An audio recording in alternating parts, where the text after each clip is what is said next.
ಭಾರತಕ್ಕೆ ಭಾರತದ ಧ್ವಜಕ್ಕೆ ಅಪಮಾನ ಮಾಡಿ ಪಾಕಿಸ್ತಾನಕ್ಕೆ ಜೈಕಾರ ಕೂಗಿದ್ರು ನಮ್ಮ ಸೈನಿಕರು ಅಪಮಾನವನ್ನ ಸಹಿಸಿಕೊಳ್ಬೇಕಿತ್ತು.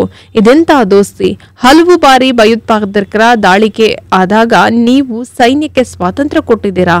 ಕಲ್ಲು ಹೊಡೆದವರಿಗೆ ವಾಪಸ್ ಗುಂಡು ಹೊಡೆಯುವ ಅಧಿಕಾರವನ್ನ ನೀವು ಕೊಟ್ಟಿಲ್ವಾ ಎಂದು ವಿಧಾನ ಪರಿಷತ್ ಸದಸ್ಯ ಸಿಟಿ ರವಿ ಅವರು ಪ್ರಶ್ನೆಯನ್ನ ಮಾಡಿದ್ದಾರೆ. ಈ ಕುರಿತು ಮಾಧ್ಯಮಗಳ ಜೊತೆ ಮಾತನಾಡಿರುವಂತಹ ಸಿಟಿ ರವಿ ಅವರು ಮಾತನಾಡಿ, ಇಡೀ ದೇಶವು ಯುದ್ಧ ಮಾಡಬೇಕು ಎಂದು ಹೇಳಿದಾಗ ಕರ್ನಾಟಕದ ಮುಖ್ಯಮಂತ್ರಿ ಸಿದ್ದರಾಮಯ್ಯ ಅವರು ಯುದ್ಧ ಬೇಡ, ಶಾಂತಿ ಬೇಕು ಎಂದು ಹೇಳಿದ್ರು. ಇವರ ಹೇಳಿಕೆ ಪಾಕಿಸ್ತಾನದಲ್ಲಿ ಸಿದ್ದರಾಮಯ್ಯ ಅವರಿಗೆ ಸಾಹಬ್ ಐಸಾ ಕಹ್ಯಾ ಎಂದು ಲೀಡ್ ಸುದ್ದಿಯಾಗಿತ್ತು.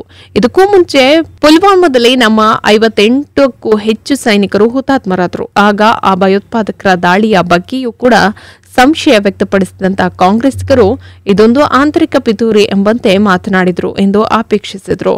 ಪಾಕಿಸ್ತಾನದವರು ವಿಶ್ವಸಂಸ್ಥೆಯಲ್ಲಿ ಭಾರತದ ವಿರುದ್ಧ ಅವರ ಮಾತುಗಳನ್ನೇ ಬಳಸಿದ್ರು ಎಂದು ತಿಳಿಸಿದ್ರು. ಇನ್ಮುಂದೆ ಭಯೋತ್ಪಾದಕರ ದಾಳಿ ಆದರೆ ಯುದ್ಧಕ್ಕೆ ಆಹ್ವಾನ ನೀಡುವಂತೆ ಎಂದು ನಮ್ಮ ಪ್ರಧಾನಿಯವರು ಹೇಳಿದ್ದಾರೆ. ನೀವೇನು ಮಾಡಿದ್ರಿ?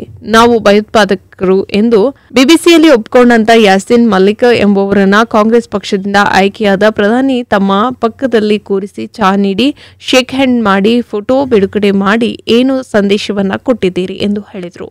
ಇಡೀ ದೇಶ ಯುದ್ಧ ಎನ್ನುವಾಗ ನೀವು ಬುದ್ಧ ಎನ್ನುತ್ತೀರಿ, ಈಗ ಬುದ್ಧ ಎನ್ನುವಾಗ ಯುದ್ಧ ಅನ್ನುತ್ತೀರಿ ಎಂದು ಆಪೇಕ್ಷಿಸಿದ್ರು. ದೇಶದ ಹಿತಾಸಕ್ತಿ ವಿಷಯದಲ್ಲಿ ರಾಜಕಾರಣ ಮಾಡಿದ್ದೀರಿ ಎಂದು ಆಗ್ರಹಿಸಿದ್ರು. ದೇಶದ ವಿಚಾರದಲ್ಲೂ ಕೂಡ ಕಾಂಗ್ರೆಸ್ಗರು ಪಾಕಿಸ್ತಾನಕ್ಕೆ ಸಹಾಯ ಆಗುವ ರೀತಿಯಲ್ಲಿ ಮಾತನಾಡ್ತಾರೆ. ಯಾಕೆ ಹೀಗೆ ಎಂದು ವಿಧಾನ ಪರಿಷತ್ ಸದಸ್ಯ ಸಿಟಿ ರವಿ ಅವರು ಪ್ರಶ್ನೆಯನ್ನ ಮಾಡಿದ್ದಾರೆ.